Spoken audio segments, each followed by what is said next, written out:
আজকে অনেকদিন পরে জিজেক্সার বাইকটি নিয়ে বের হবো, তাই অনেক বেশি এক্সাইটেড। এবং আজকে আবার কাশফিয়ার বার্থডে, সেই খাবারগুলো যেখানে রান্না হইতেছে সেই জায়গাটাও দেখতে আসবো। তাই আদিলরে বললাম জিজেক্সার বাইকটা স্টার্ট দে, যেহেতু এটার ব্যাটারি অলওয়েজ ডেড হয়ে যায়। আর যখনই আমি আমার নতুন বাসা থেকে বের হই তখনই সবসময় চেষ্টা করি পুরান বাসার সামনে দিয়ে যাওয়ার জন্য। এই বাসাটা আসলে অনেক বেশি মিস করি। তারপর চলে আসলাম আমরা মাঠের পিছনে। এখান থেকে আমরা প্ল্যান করলাম যেখানে খাবার রান্না হচ্ছে সেই প্লেসটাতে আমরা যাব। ছোটবেলা থেকে জন্মদিনে মনে করেন যে বাসার মধ্যে আম্মু রান্না করছে বা হয়তো বা কোনো একটা রেস্টুরেন্টে বড় হওয়ার পরে আমি ট্রিট দিছি, বাট এইবারের সাডেন প্ল্যান হয়েছে কাশফির এবং আমার আম্মুর, যে তারা খাবার বাহিরে রান্না করাবে এবং যে লাকড়ির চুলার রান্না সেই খাবার খাবে। আমি বললাম যে কত শখ। দেখতে দেখতে আদিলের বাইক পড়ে গেল ব্যাকে দিতে।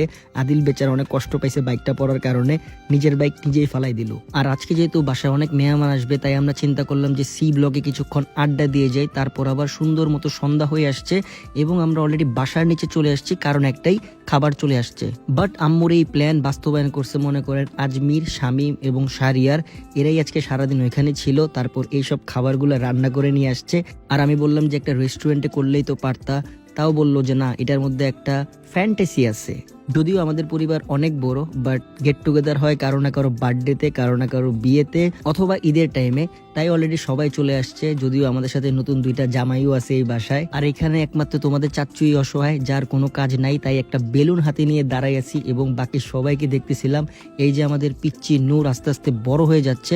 তারপর চিন্তা করলাম যে আজান চলে আসছে, যেহেতু আজান আমার পার্টনার, ছেলে পোলাপান যতগুলো আছে এগুলো সবগুলো হয়েছে আমার পার্টনার।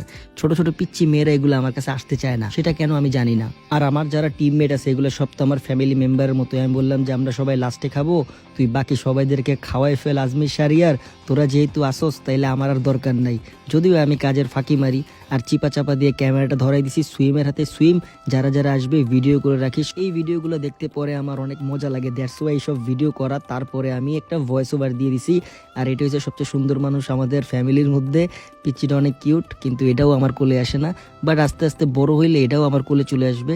দেন ওরা খাবার শেষ করে ফেলতেছিল আর আজান আর আমি খেলতেছিলাম। আসলে আস্তে আস্তে সবাই আমরা বড় হয়ে যাচ্ছি, তার মাঝখানে হারিয়ে যাচ্ছে আমাদের সেই ছোটবেলাগুলো।